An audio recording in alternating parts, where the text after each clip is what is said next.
Hi, myself Anuradha. So in this video I will explain about the menstruation cycle.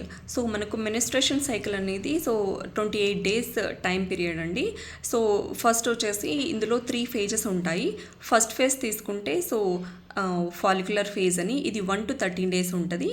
And 14th day వచ్చేసి మనకు ovulation అనేసి and 15th to 28th day వరకు మనకు little phase అని అంటాం. ఓకేనా. So ovulation జరిగినటువంటి వితిన్ 14 days లోపల మనకు పీరియడ్ అనేది రావడం జరుగుతుంది.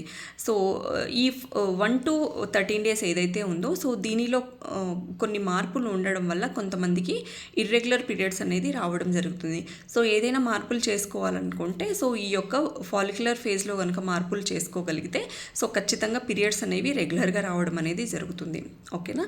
సో అసలు ఏం జరుగుతుంది మన యొక్క మెన్స్ట్రుయేషన్ సైకిల్లో అనేది తీసుకుంటే first of all first 1 to 6th day వరకు కూడా మనకు బ్రెయిన్ అనేది సిగ్నల్ ఇవ్వడం వల్ల మనకు ఎఫ్ఎస్హెచ్ ఎల్హెచ్ హార్మోన్స్ అనేవి రిలీజ్ అవ్వడం జరుగుతుంది. ఈ ఎఫ్ఎస్హెచ్ హార్మోన్ అనేది ఏం చేస్తుంది అంటే ప్రతి ఒక్క ఆడపిల్ల కూడా పుట్టడంతోనే 2 ovaries and 2 lakh and above ఎగ్స్తో పుట్టడం జరుగుతుంది.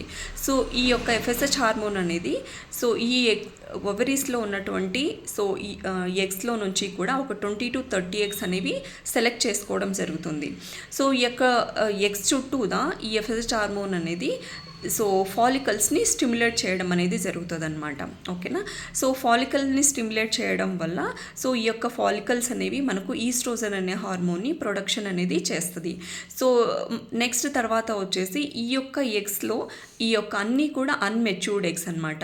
ఈ అన్మెచ్యూర్డ్ ఎగ్స్లో నుంచి కూడా ఒక ఎగ్ అనేది డామినేట్ అవ్వడం అనేది జరుగుతుంది. ఓకేనా. ఈ యొక్క ఈస్ట్రోజన్ అనే హార్మోన్ ఏం చేస్తుంది అంటే యూట్రల్ లైనింగ్ని థిక్కనింగ్ చేయడం అనేది చేస్తూ అంటే ప్రెగ్నెన్సీ కన్ఫర్మ్ అయ్యేటప్పుడు ఈ యొక్క యూట్రల్ లైన్ని థిక్నింగ్ చేయడం ఇది బ్లడ్ సెల్స్తో నిర్మితమై ఉంటుంది అనమాట.